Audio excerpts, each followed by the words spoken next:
Bismillahirrahmanirrahim. Assalamualaikum warahmatullahi wabarakatuh. Selamat sore semuanya. Salam sejahtera bagi kita semua. Gimana nih kabarnya teman-teman semuanya? Semoga tetap dalam keadaan yang sehat ya.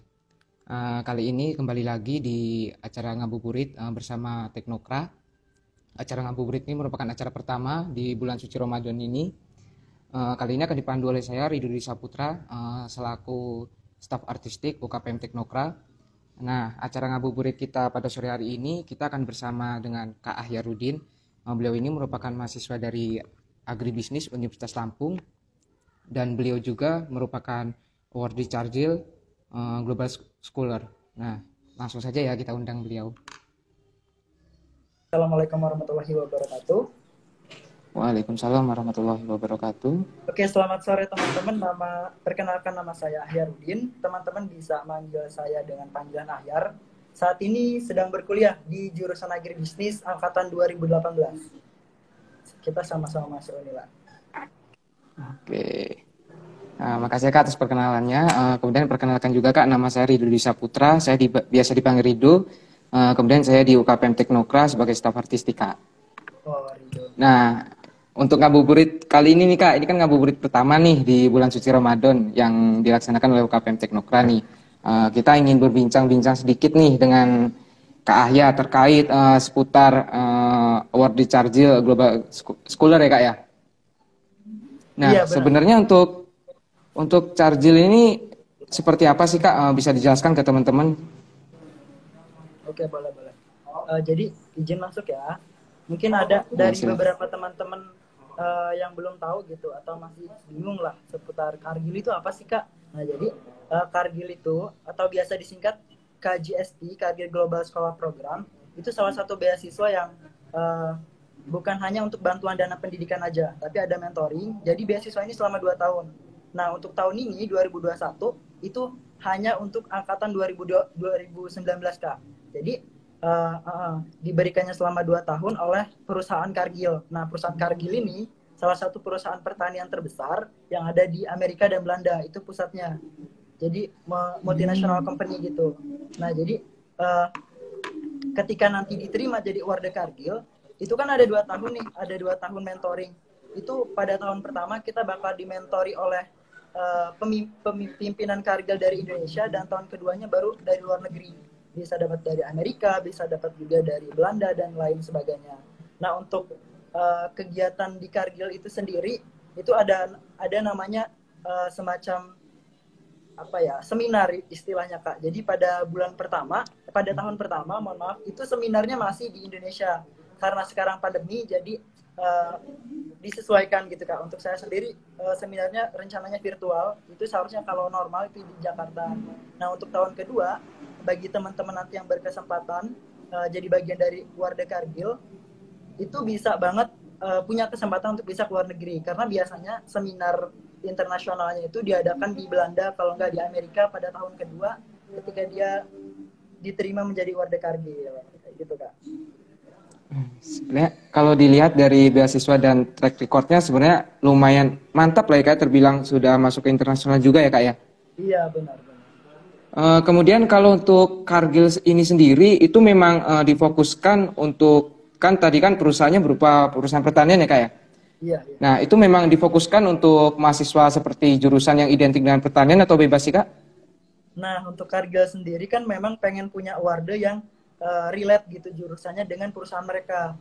Kalau di beberapa universitas memang ada kebijakan yang berbeda ya Kak. Tapi kalau di Unila kan salah satu mitranya dari 10 universitas yang ada di Indonesia. Nah, Unila ini hanya membuka untuk fakultas pertanian, dan jurusan biologi. Jadi selama dia bagian dari fakultas pertanian, jurusan apapun di fakultas pertanian itu bisa daftar Kargil, dan bagi dia yang jurusan biologi di FMIPA itu juga bisa daftar Kargil. Kalau di Unhas nih Kak, itu anak akuntansi bisa daftar, anak teknik lingkungan bisa daftar. Di beberapa universitas seperti di ITB itu ataupun di ITS itu beberapa anak teknik bisa daftar. Nah, jadi setiap universitas memang punya kebijakan sendiri. Untuk kita yang di Unila itu hanya fakultas pertanian dan jurusan biologi. Oke, mantap sekali ya Kak ya kalau bisa di ini. Buat teman-teman nih yang memang kalau ada pertanyaan bisa tinggalkan jejak di kolom komentar. Mungkin nanti pertanyaan dari teman-teman akan dijawab oleh Kak Ahya di akhir sesi ya. Kemudian Kak, untuk alur pendaftarannya, kemudian kapan dibukanya, kemudian persyaratannya apa aja, itu bisa dijelasin Kak ke teman-teman. Siapa tahu ada yang tertarik atau ingin bergabung seperti itu Kak. Oke. Eh, pertama mau jelasin dulu ya, yang pasti salah satunya syarat atau pengen daftar Kargil tuh yang pasti WNI, warga negara Indonesia. Karena memang perusahaan Kargil ini kerjasama sama 6 negara terbesar di dunia. Karena Indonesia masuk dari 6 negara terbesar, bagian dari seperti India, Cina gitu kan, Amerika. Nah, jadi Indonesia masuk ke mitranya dari Kargil. Nah, untuk universitasnya ini hanya 10 universitas di Indonesia yang terpilih. Dan Unila hebatnya jadi bagian dari Kargil. Kayak teman-teman dari Kargil itu ada PB, ITB, ITS, UB, Undip, UGM, Unhas, UNS, sama Unsri. Nah, itu salah satunya yang bisa daftar Kargil adalah 10 universitas terbaik menurut Kargil. Nah, untuk di Unila yang sudah saya jelaskan tadi Kak, cuma ada Fakultas Pertanian dan jurusan Biologi. Kalau di ITB itu hanya biologi. Kalau di ITS itu ada teknik lingkungan bisa daftar. Kalau syaratnya apa aja nih Kak biar bisa daftar Kargil? Yang penting nih kalau indeks prestasi nih ya kayak kalau IP itu nggak perlu besar-besar, yang penting dia minimal 3 pada semester 1 sampai 3 itu IPK-nya 3, ya udah bisa daftar Kargil. Kemudian karena Kargil cari orang yang suka basic sosial ataupun leadership-nya bagus atau beberapa achievement lain, itu bisa kita tunjukkan atau kita ajukan gitu, intinya aktif di kegiatan-kegiatan organisasi ataupun sosial.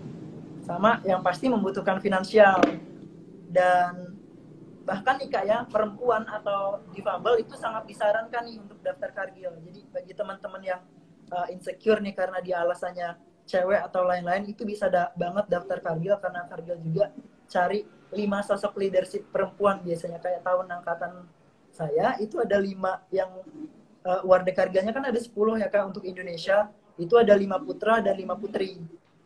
Jadi dibagi sama mereka. Nah, untuk 2021 ini buka untuk angkatan 2019. Ini cuma untuk 10 mahasiswa se-Indonesia.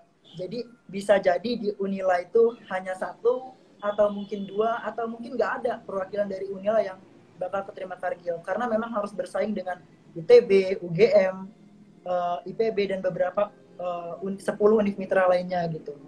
Jadi untuk pendaftarannya nih, teman-teman bisa mulai daftar dari sekarang, bisa cek nanti di link Indonesia atau Kargil Indonesia, itu deadline-nya sampai 4 Juni. Deadline-nya sampai 4 Juni. Gimana sih Kak cara daftarnya? Kalau teman-teman masih bingung, nanti bisa PC saya sih lebihnya. Kalau secara singkatnya, teman-teman bisa cek gitu ya di website Kargil Global Scholars. Setelah itu teman-teman buat akun di situ ya. Nah, teman-teman bisa ikuti alur-alur yang udah ada di Kargil gitu kan.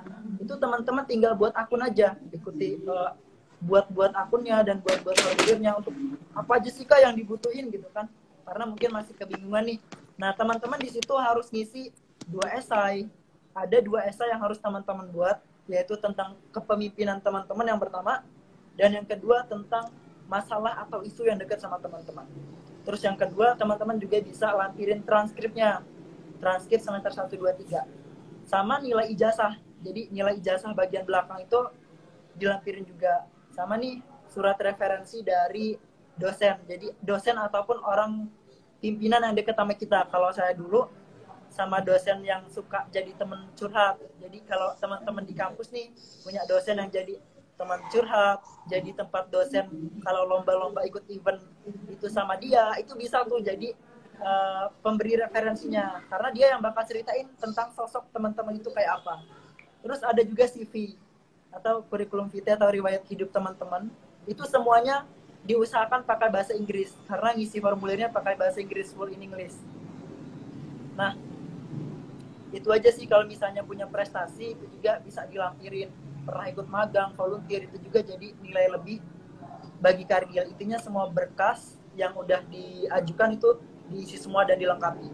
Kayak gitu sih Kak untuk persyaratannya. Oke. Kemudian tadi saya juga mendengar terkait bahwasannya untuk bahasanya itu bahasa Inggris murni ya Kak ya? Iya Kak.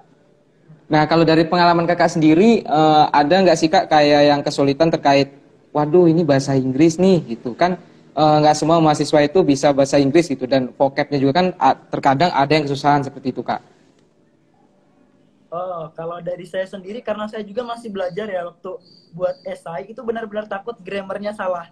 Jadi salah satu tips dan triknya untuk teman-teman yang masih kebingungan bahasa Inggris, kalau ngisi formulir teman-teman bisa cukup translate di apa namanya Google itu cukup. Tapi kalau untuk buat esai, buat referensi dan isi beberapa pertanyaan itu coba teman-teman diskusi sama kakak tingkat atau bahkan teman-teman sendiri punya teman, punya kawan yang bisa bahasa Inggris itu coba ajak kolaborasi dia. Nah, atau di sisi lain nih, kalau esainya takut salah, di Google itu ada namanya aplikasi Grammarly, Kak. Namanya aplikasi Grammarly, jadi setelah kakak buat biasa pakai Google Translate biasa, habis itu masuk ke Grammarly, itu ketahuan mana vocab atau mana grammar intinya ya, yang kurang pas, itu akan diubah secara otomatis sama Grammarly-nya. Jadi jangan takut, aduh Kak, saya pengen daftar Kargil, tapi bahasa Inggris saya masih kurang-kurang. Karena jujur saya sendiri juga masih dalam tahap belajar dan masih banyak salahnya gitu dalam bahasa Inggris. Tapi karena ini kesempatannya cuma sekali gitu kan, cuma untuk satu angkatan seumur hidup, jadi memberanikan diri untuk daftar gitu. Jadi bahasa Inggris bukan jadi halangan, justru ketika kita daftar Kargil itu jadi salah satu pacuan kita gitu untuk terus meningkatin skill bahasa Inggris kita gitu Kak. Oke. Sebenarnya kalau dilihat dari beberapa persyaratan memang tidak terlalu rumit ya Kak ya. Iya. Kemudian ini kan terkait dana nih, terkait beasiswa nih Kak. Kira-kira dana kurang lebih yang diberikan dari beasiswa Kargil ini seberapa besar sih Kak? Oh iya. Nah, untuk Kargil sendiri, untuk dananya kan berarti kaitannya sama uang ya Kak. Nah, kalau uang itu diberikannya 1 tahun sekali. Jadi kan ada 2 tahun. Jadi 1 tahun itu diberi sama pihak Kargilnya dalam bentuk dolar. Jadi dikasihnya $2.500. Kalau ketika itu dolar lagi naik, ya lumayan dapatnya. Kalau kemarin pas saya itu dikonversi rupiah, alhamdulillah 37 juta Kak dalam 1 tahun. Mantap sekali ya Kak ya. Iya, alhamdulillah. Kemudian tadi Kak, kalau memang hanya 10 volunteer, kemudian di angkatan Kakak sendiri yang dari Unila ada berapa orang Kak? Nah, untuk ini mereka sangat tersembunyi gitu. Jadi untuk yang daftar lolos tahap berkas, lolos tahap interview, dari pihak Kargil nggak ngasih tahu berapa. Bahkan saya nanya teman-teman saya yang daftar dari perikanan, THP, dan beberapa dari jurusan agribisnis juga, mereka nggak dipanggil wawancara kan, karena memang yang dipanggil tuh hanya 20 orang dari lolos berkas. Dan saya nggak tahu siapa aja yang lolos, karena memang rahasia dari mereka gitu. Tapi lumayan banyak sih Kak yang daftar Kargil juga waktu tahun angkatan saya. Tapi memang nggak tahu berapa. Oh, emang seperti itu ya Kak ya. Iya, Mungkin Kak. kalau dilihat lebih mungkin ya Kak, kalau 20 orang itu tadi kan hanya yang lolos seleksi berkas ya Kak ya. Iya, jadi kan kemarin yang apply itu sekitar 2.000 mahasiswa di Indonesia kalau tidak data dari mereka. Setelah itu mereka menyeleksi ketat dari CV-nya, dari pengalaman, prestasi, dan beberapa formulir yang kita tulis dan dua esai dan referensi yang kita kumpulkan. Itu mereka lihat, mereka bisa tahu karakter kita. Jadi mereka nanti milih 20 mahasiswa terbaik untuk maju ke tahap interview atau wawancara. Jadi 20 orang itu udah dari berbagai univ Kak. Kayak kemarin yang baru saya tahu dari UNS, Universitas dari UNS itu ada 3 orang yang lolos interview.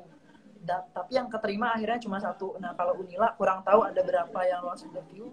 Tapi intinya untuk semua univ di Indonesia itu dari interview ada 20, kemudian disaring lagi jadi 10 yang bakal jadi awardnya. Oke. Saya ingatkan kembali ya kepada teman-teman semuanya nih yang masih menonton ataupun bergabung ngabuburit bersama Teknokra. Jika ada pertanyaan bisa tinggalkan di jejak di kolom komentar, nanti akan dijawab oleh Kak Ahya di akhir session. Kemudian nih Kak, ketika Kakak mendaftar pastinya ada pengalaman dong Kak mau mendaftar Kargil ini. Kemudian motivasi apa yang melatar belakangi? Dilihat kan Kargil ini kan internasional sih. pasti dari kakaknya sendiri ada nih cerita yang unik. Bisa dijelasin Kak? Oh iya, Eh, sebenarnya mungkin sama dengan teman-teman yang lain ya, gimana effort untuk dapatkan beasiswa, tapi pasti punya usaha lebih gitu. Kalau dari saya sendiri, ini tahu beasiswa ini dari maba. Jadi bahkan dari mahasiswa baru itu udah nyari-nyari, ini beasiswa apa sih kok kelihatannya keren, kok pembinaannya keren, ada mentoring, ada seminar di luar negeri, dan itu jadi pacuan tersendiri gitu. Sampai nyari-nyari info, apa sih yang dipengenin Kargil, kayak mana sih alumni-alumni yang diterima, itu benar-benar apa ya, dicari. Kalau hal-hal unik itu sebenarnya karena saya juga kan waktu itu udah keterima di beasiswa namanya Bright Scholarship. Jadi udah keterima di beasiswa itu, sempat bukan unik sih, sempat ragu untuk daftar Kargil karena memang kan udah dapat beasiswa, bisa daftar lagi nggak sih? Mungkin di sini dari teman-teman ada yang nanya, Kak, aku ini udah dapat beasiswa loh, tapi gimana mau daftar beasiswa Kargil, boleh nggak ya? Nah, kalau dari Kargilnya itu nggak ini apa namanya, nggak mematok dia punya beasiswa apa itu bisa daftar. Nah, waktu itu ragu karena belum dapat persetujuan dari mentor yang udah, karena aku keterima di Bright, jadi akan ada mentoring juga Kak. Jadi karena takut, akhirnya izin dulu. Ketika mentor dari Bright itu ngizinin, baru langsung gas daftar.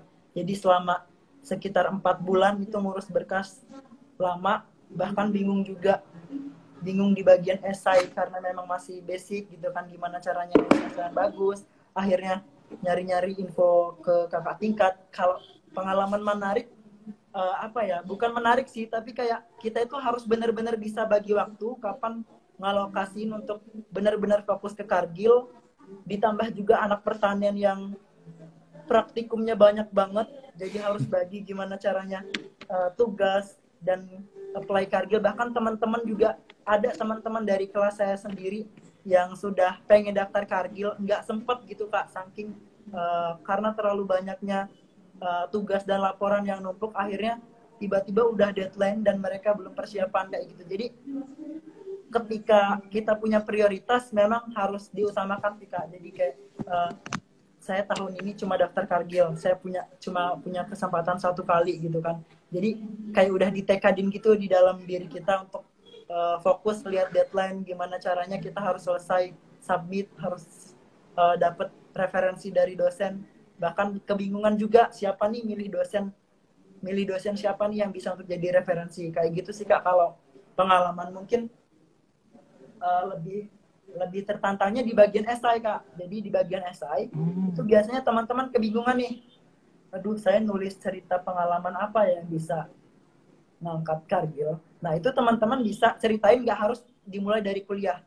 Ketika teman-teman punya puncak kejayaannya pada masa siswa, itu bisa juga teman-teman ceritain. Intinya selama hidup teman-teman itu bisa ceritain yang bisa ngembangin, atau agar Kargil itu bisa tahu gitu sosok dari diri teman-teman itu. Kayak gitu sih Kak. Oke, kemudian setelah Kak Ahya nih diterima di Kargil, kemudian di Kargil kan ada sih Kak proses, kemudian ada seminar, kemudian ada delegasi. Pengalaman apa sih Kak yang Kakak dapatkan selama ini di Kargil Kak, setelah Oke. diterima?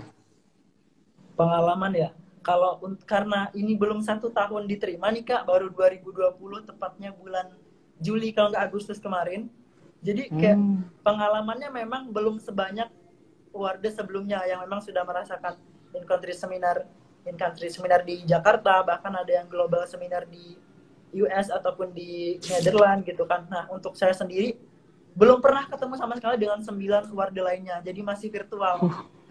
Karena kondisi pandemi, nah itu sih yang sangat disayangkan gitu kan. Ketika ya memang itu sudah takdir juga ya Kak ya.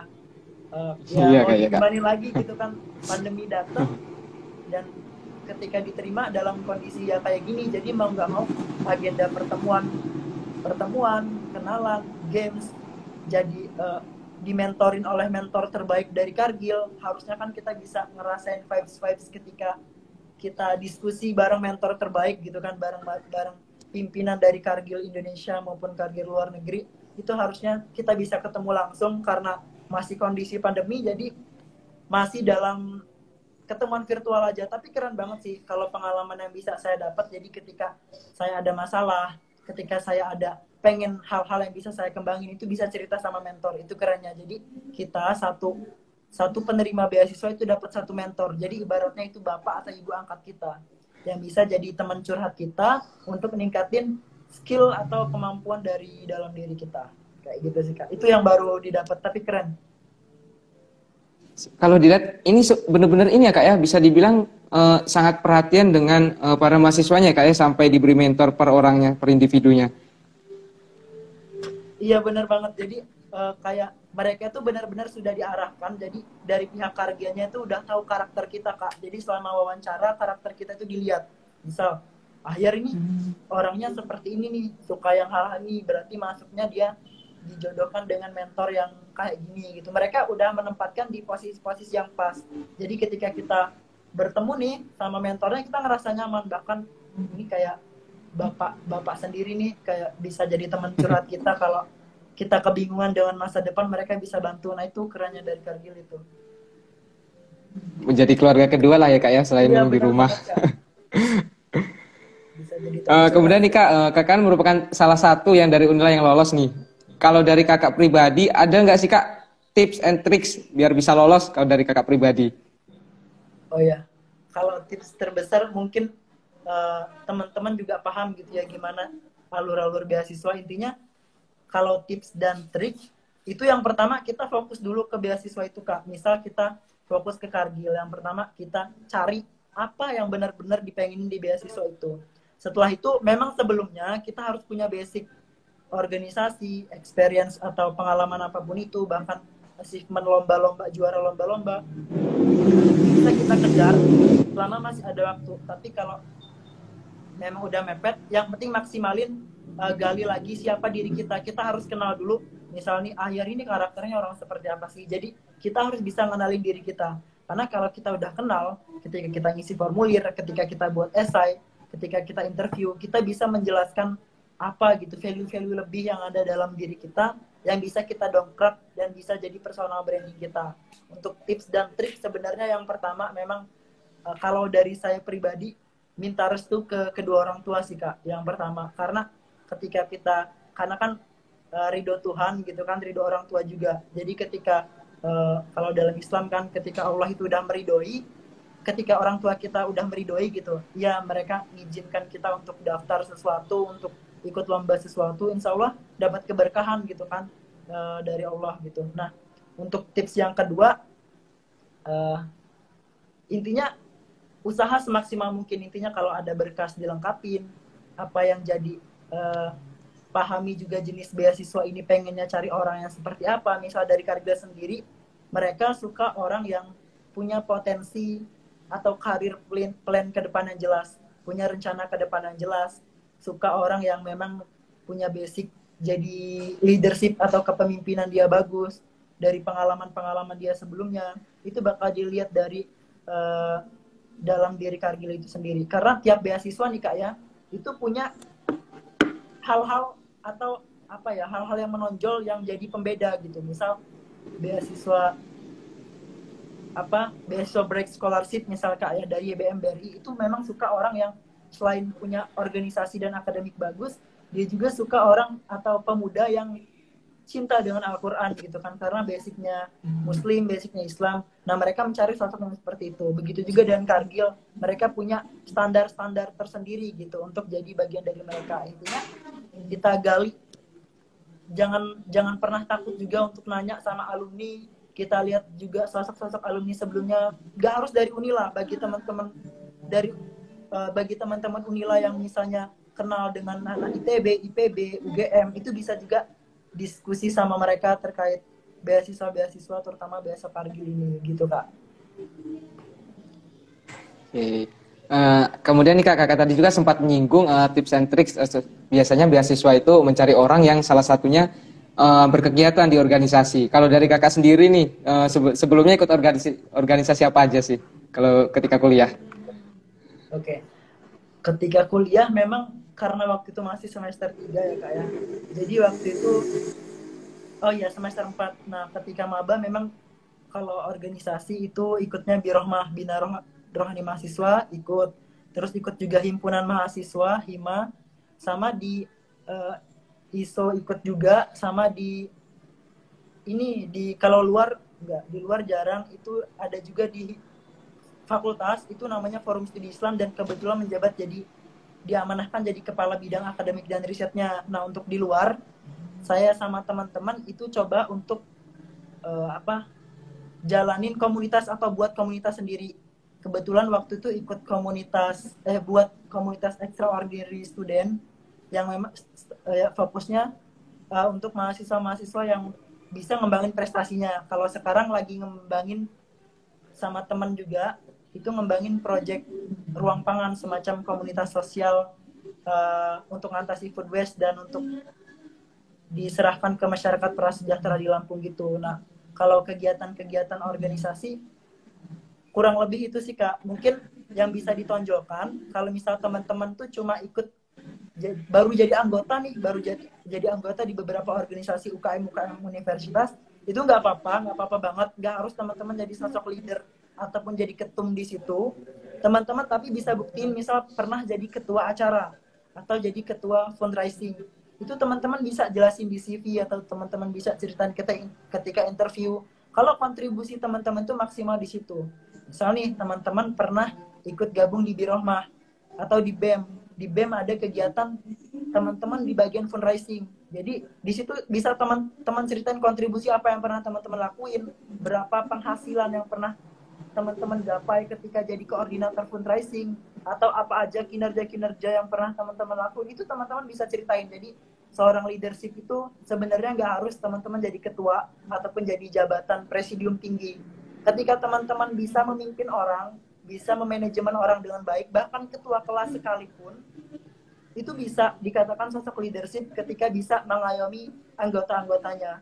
Kayak gitu, Kak.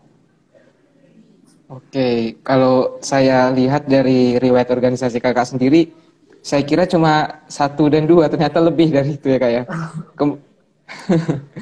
Kemudian ya, dari hal yang seperti biasa nih kak, yang biasanya jadi pertanyaan dari teman-teman nih, seperti kak gimana nih cara bagi waktu kuliah dengan organisasi? Ada yang bilang ketika kita mengikuti organisasi, kuliah kita keteteran. Tapi ketika kita fokus ke kuliah, tapi organisasi kita tidak terasa di organisasi tersebut. Kalau dari kakaknya sendiri nih, ada tips and tricksnya nggak nih kak, berkegiatan di organisasi dan juga kuliah? Apalagi kakaknya sendiri kan beasiswa juga tidak hanya satu, kemudian organisasi juga tidak hanya satu, dan bahkan sampai sekarang kakaknya juga terlihat seperti biasa saja seperti itu. Siapa tahu dari penjelasan Kak Ayah sendiri bisa menjadi motivasi buat teman-teman yang lain nih. Oke, mungkin terkait manajemen waktu sebagai seorang mahasiswa teman-teman udah mulai paham. Tapi di sini saya bakal jelasin versi diri saya sendiri gitu ya. Cara bagi waktu sebenarnya enak sih, maksudnya tergantung dari niat kita ataupun prioritas kita. Memang kita ditugaskan sebagai seorang mahasiswa, prioritas kita tetap akademik, tetap kuliah. Jadi jangan pernah tinggalin kuliah yang utama, karena memang orang tua kita mengamanahkan kita untuk masuk di universitas itu untuk kuliah, bukan untuk organisasi ataupun jalan-jalan ataupun lain. Memang yang utama itu. Tapi untuk bisa merasakan manisnya jadi seorang mahasiswa atau manis pahitnya gitu kan, rasa jadi seorang mahasiswa, memang kita harus tergabung dalam kegiatan-kegiatan lain gitu. Jadi kalau gimana cara manajemen waktunya, sebenarnya kita itu kan maksimal cuma 24 SKS Kak ya Kak ya. Di perkuliahan Betul, benar Kak, kan betul. Kak? Ya, jadi Bener kak, bener. kalau di fakultas lain itu sebenarnya masih banyak alokasi waktu-waktu kosong yang bisa kita gunakan untuk hal-hal lain. Kalau di pertanian nih, memang lumayan padat kan, karena memang harus ada praktikum yang 3 SKS, belum lagi hima ketika offline, belum lagi harus ngerjain laporan. Itu kalau gimana cara manajemen waktunya, sebenarnya dari prioritas kita pakai konsep apa ya, gimana caranya bisa ngatur waktu dengan baik, itu sebenarnya versi diri sendiri Kak. Kalau versi saya itu kan kalau memang kuliah ya udah kita fokus ke kuliah. Ketika kita kuliah ya kuliah, jangan kita ikut organisasi. Tapi ketika kita udah ikut organisasi ya udah, nanti tugas, laporan ataupun perkuliahan nanti jangan dipikirin dulu. Jadi apa yang kamu lakukan itulah yang kamu kerjakan gitu. Jadi intinya ketika kamu lagi jadi pimpinan dalam suatu organisasi, ketika mimpin rapat ya udah fokus ke situ dulu gitu, jangan mikirin tugas. Kalau untuk bagi waktu saya rasa teman-teman pasti pada bisa sih, karena kan kuliah nggak mungkin sampai malam, maksimal kalau di pertanian itu jam 5 itu udah selesai. Bahkan ada waktu-waktu kosong itu bisa dialokasikan untuk ikut organisasi. Organisasi juga kan nggak tiap hari, masih ada Sabtu Minggu, bisa kita alokasikan untuk organisasi. Kalau untuk bagi ngerjain tugas atau laporan bisa untuk malam harinya. Kalau untuk gimana caranya rapat, kita cari waktu-waktu sela-sela kosong.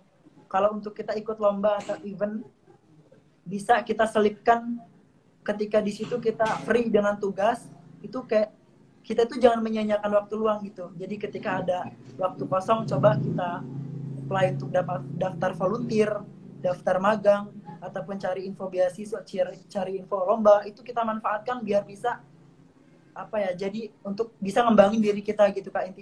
Intinya maksimalin waktu dengan baik sih. Sebenarnya saya rasa teman-teman punya banyak waktu, hanya saja belum diprioritaskan gitu. Masih mungkin dari saya sendiri juga gitu kan, masih harus banyak belajar. Kadang masih suka scroll Instagram, scroll sosial media lain, bahkan balesin chat yang sebenarnya itu apa ya, kalau menurut pembagian waktu itu tuh tidak mendesak dan tidak juga terlalu penting gitu. Jadi teman-teman kan punya alokasi waktu, mana yang mendesak dan mana yang penting, mana yang mendesak dan tidak penting, mana yang penting tapi tidak mendesak, bahkan mana yang nggak penting dan nggak mendesak, itu teman-teman bisa atur sendiri.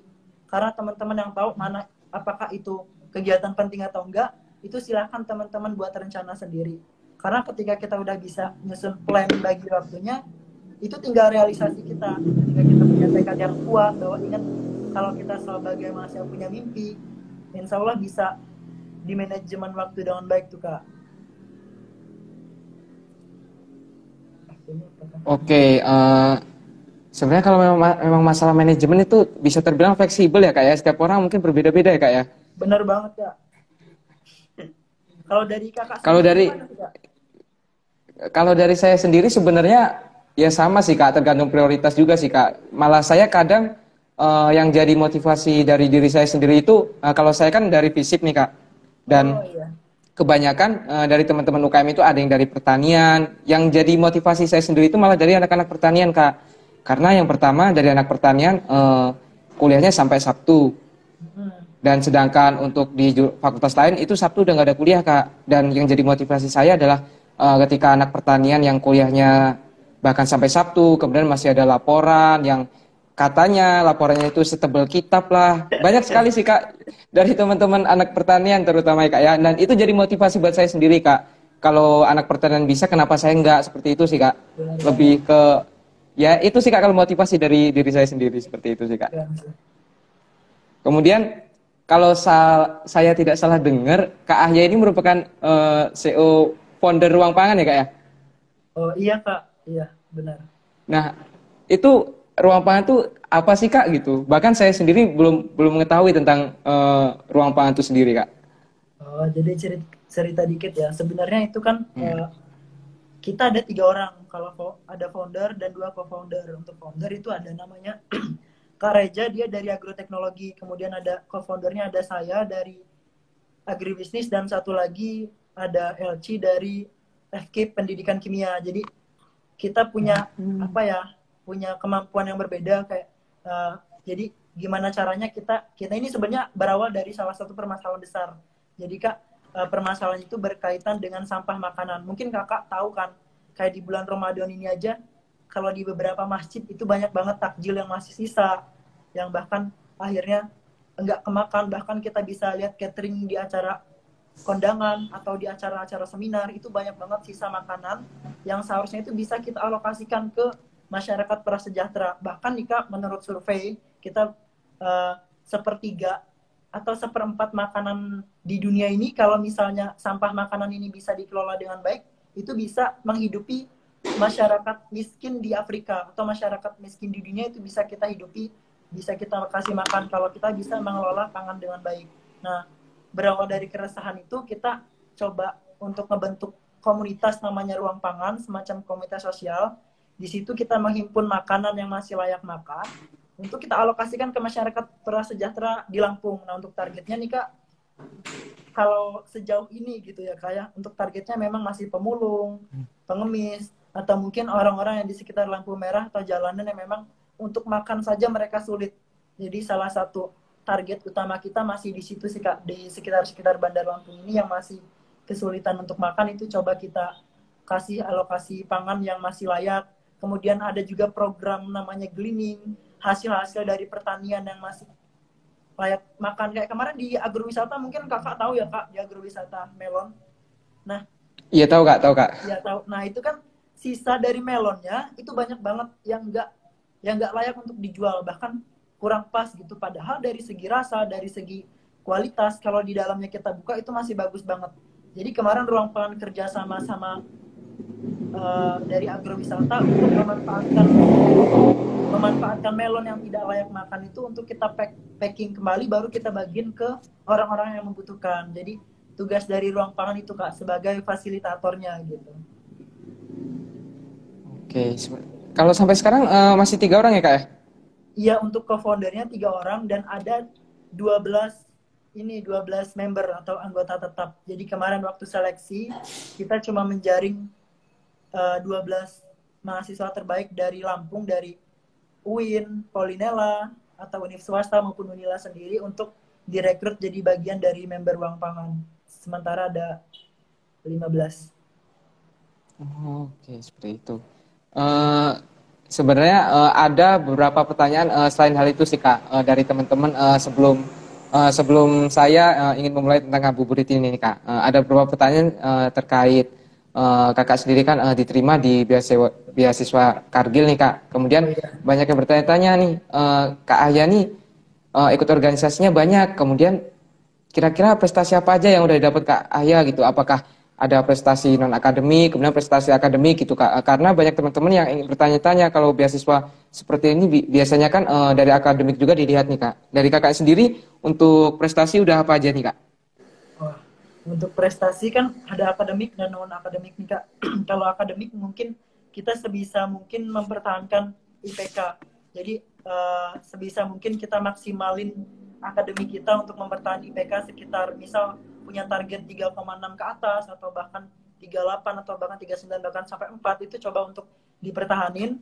Kemudian untuk non akademik saya sendiri karena suka dengan riset, suka dengan kepenulisan, jadi fokus lombanya ke situ. Kalau untuk SMA kan sukanya penelitian, terus lomba olimpiade yang basic olimpiade sains gitu kan. Nah, kalau untuk kuliah karena di pertanian gak ada olimpiade sains gitu, jadi coba untuk suka dengan hal yang berbau kepenulisan kayak esai, karya tulis, bisnis plan atau program wirausaha, kompetisi bisnis. Itu bisa teman-teman ikutin gitu kan. Jadi kalau prestasi alhamdulillah pernah dapat ya juara 1, juara 2, juara 3 itu udah pernah dirasain semua gitu ketika event-event nasional maupun regional gitu kan, ketika ikut esai, karya tulis dan beberapa lomba bisnis plan gitu. Jadi ketika teman-teman hobi di suatu kegiatan, misal teman-teman hobi di musik, itu bisa teman-teman kembangin dan ikut lomba-lomba di event apapun. Dan ketika teman-teman punya kemampuan nulis, itu ketika kalah 1 kali jangan nyerah gitu. Mungkin itu masih dalam tahap terbentur gitu kan, kalau ada istilah terbentur baru terbentuk gitu. Karena saya Ya sendiri betul Kak, betul. waktu daftar beasiswa itu untuk prestasi belum banyak sih Kak. Kayak lomba-lomba juga baru dikit. Karena lomba juara-juara ini juga baru dirasakan ketika pandemi ini. Karena kalau di pertanian, ketika kita mau ikut event nasional, itu kesulitan. Karena di pertanian itu harus 100% hadir praktikum. Jadi kalau praktikum nggak 1 kali pun nggak hadir, itu langsung nilainya.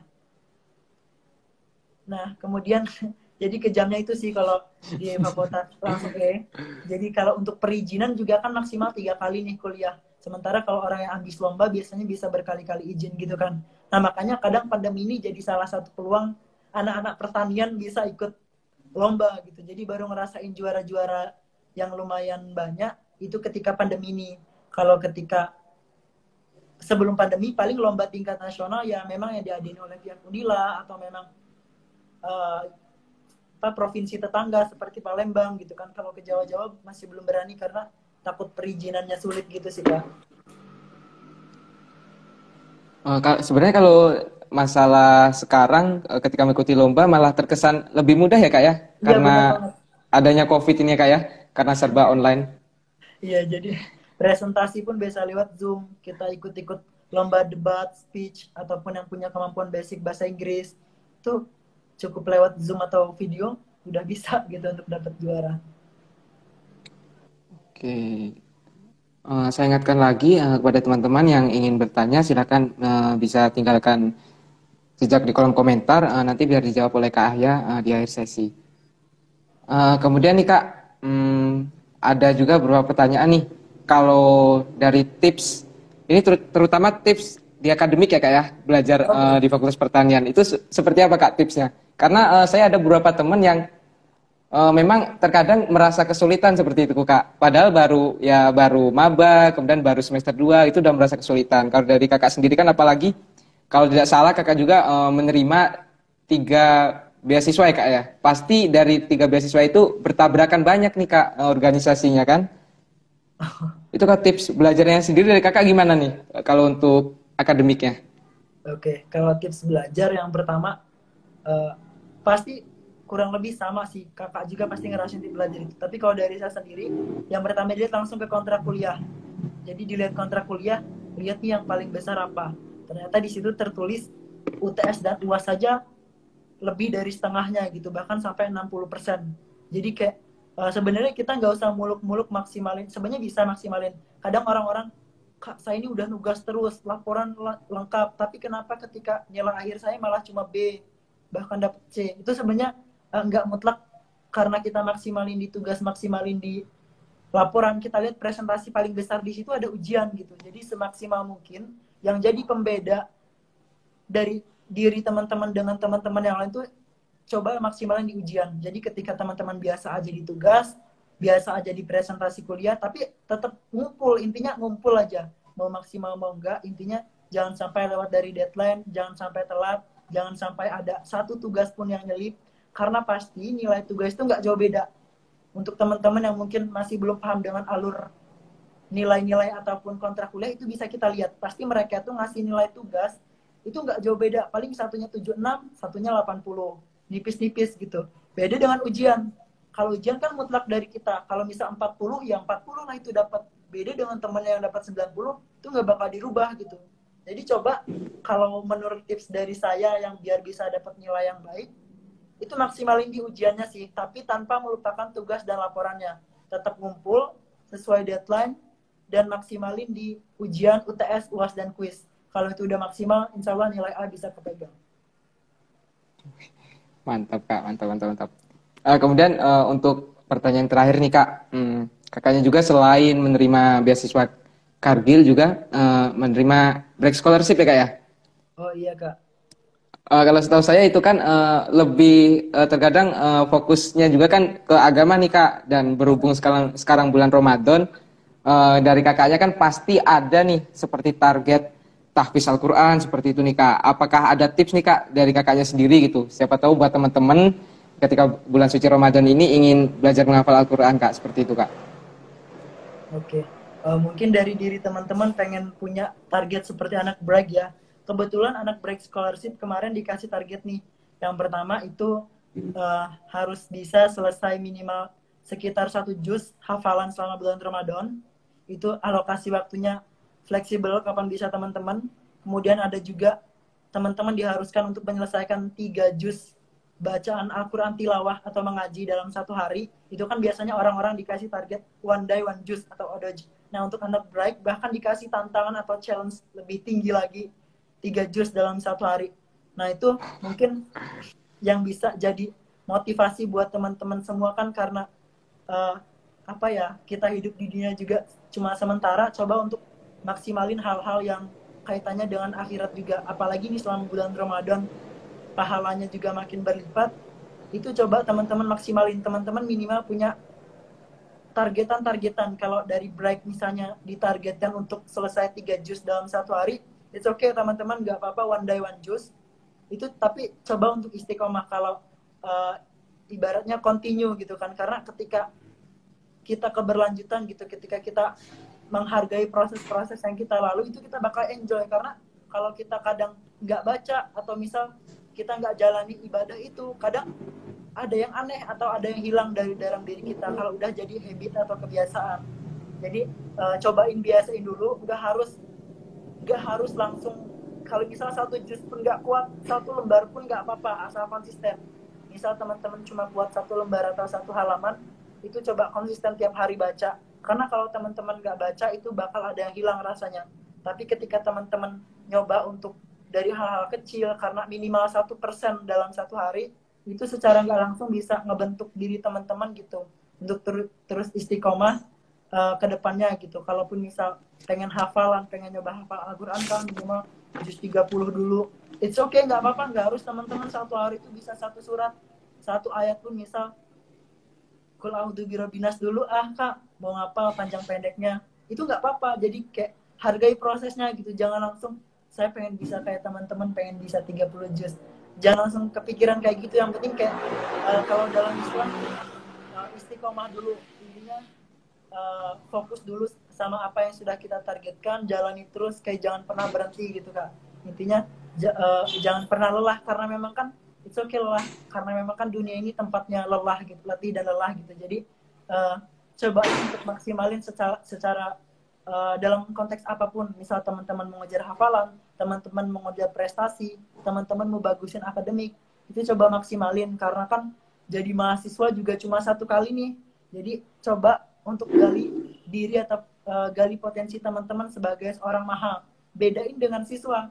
Jadi ketika teman-teman punya basic, punya gelar maha, artinya disitulah kesempatan teman-teman untuk gali potensi teman-teman maksimal mungkin dari bidang apapun.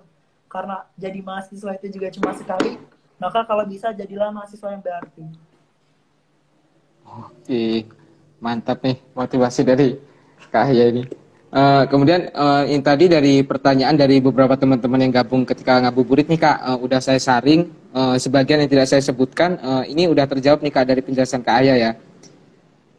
Yang pertama ada pertanyaan dari Sandy nih Kak, kalau yang udah dapet KIP boleh gabung nggak nih Kak? Oke, untuk KIP, untuk bisa daftar Kargil nggak nih Kak? Nah, kalau dia masuk ke Fakultas Pertanian atau dia jurusan biologi, itu boleh daftar banget, boleh banget daftar.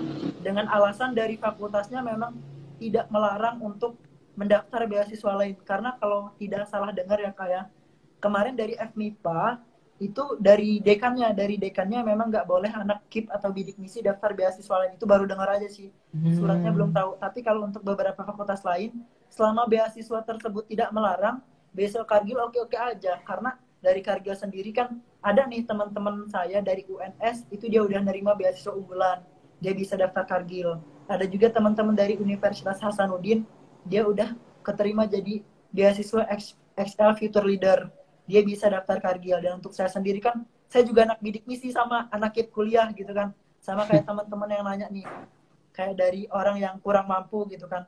Tapi alhamdulillahnya dari Fakultas Pertanian bisa gitu untuk daftar Kargil kayak gitu Kak. Kemudian ada dua pertanyaan terakhir lagi nih Kak. Ini pertanyaan dari Fajar dan juga Fahri.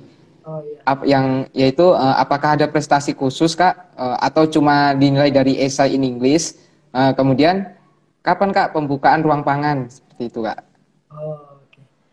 Oke, untuk yang pertama itu mereka nggak ada prestasi khusus. Selama teman-teman punya prestasi baik tingkat apapun itu, walaupun cuma tingkat jurusan, fakultas, univ, regional, nasional, bahkan internasional, itu lampirin.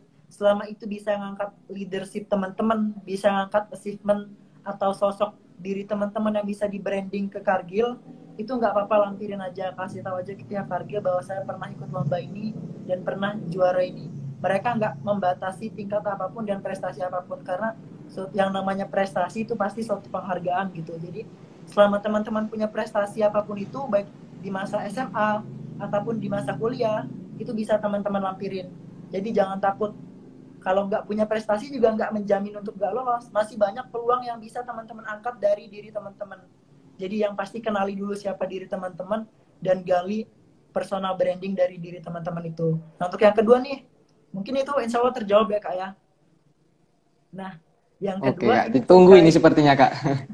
kapan nih Kak ruang pangan oprek? Nah, untuk ruang pangan sendiri memang untuk member atau pengurus resminya itu memang kita udah ada. Jadi baru tahap kalau memang dari situ ada yang nggak aktif, kita bukan berarti oprek dulu, tapi filterisasi dulu. Kita cek volunteer-volunteer sebelumnya gitu yang memang nggak keterima, itu yang bisa gabung. Tapi memang kita tahapnya ke situ dulu. Kalau untuk oprek jadi member resmi, itu mungkin akhir tahun atau awal tahun depan. Tapi nih, kabar baiknya buat teman-teman yang tertarik sama ruang pangan, bulan ini selama bulan Ramadan ada namanya ambasador ruang pangan. Atau istilahnya duta gitu, Kak.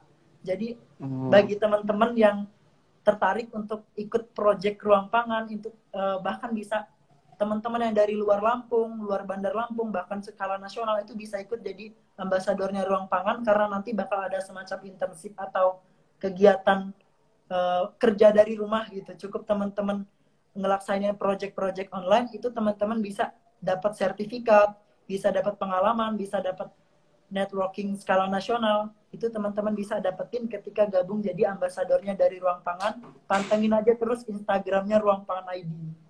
Insya Allah bentar lagi buka selama bulan Ramadan. Mantap, mantap, mantap. Mengingat waktu kita juga terbatas dan sebentar lagi akan ada azan maghrib ya Kak ya. Kira-kira dari Kak Ahya nih, apakah ada closing statement nih buat teman-teman? Buat teman-teman ngabuburit pada sore hari ini Kak? Sebenarnya closing statement cuma dikit sih Kak. Oke, bakal aku kasih. Jadi intinya nggak jauh dari yang aku jelasin tadi. Selama kita jadi mahasiswa, coba maksimalkan diri kita itu sebagai seorang mahasiswa. Itu apa yang ada dalam diri kita, potensi kita, kelebihan kita itu coba kita gali. Dan selama masih ada waktu, maksimalkan dengan baik. Dan selama masih ada peluang, coba kita ambil. Karena ingat, kesempatan itu juga cuma satu kali. Dan kita jadi mahasiswa juga cuma satu kali. Jadi, jadilah mahasiswa yang berarti. Cukup. Wih, mantap dari closing statement dari Kak Ahya.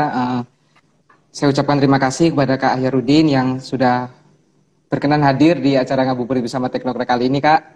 Kemudian kepada teman-teman juga saya ucapkan terima kasih yang sudah bergabung Ngabuburit bersama Teknokra. Mungkin kita sudahi saja ya, Kak ya. Mungkin lain waktu kita bisa berbincang-bincang lagi terkait Kargil seperti ini, Kak, karena waktu juga sudah mepet. Kemudian sebentar lagi juga akan berbuka puasa. Apabila ada tutur kata yang kurang berkenan, saya mohon maaf ya Kak ya, dan kepada teman-teman juga saya mohon maaf, pada Allah saya mohon ampun. Saya akhiri, wabillahi taufiq walhidayah. Wassalamualaikum warahmatullahi wabarakatuh. Waalaikumsalam warahmatullahi wabarakatuh. Makasih banyak nih Kak. Selamat. Ya, makasih banyak juga Kak Ahya. Selamat berbuka puasa Kak. Ya, selamat berbuka puasa kembali.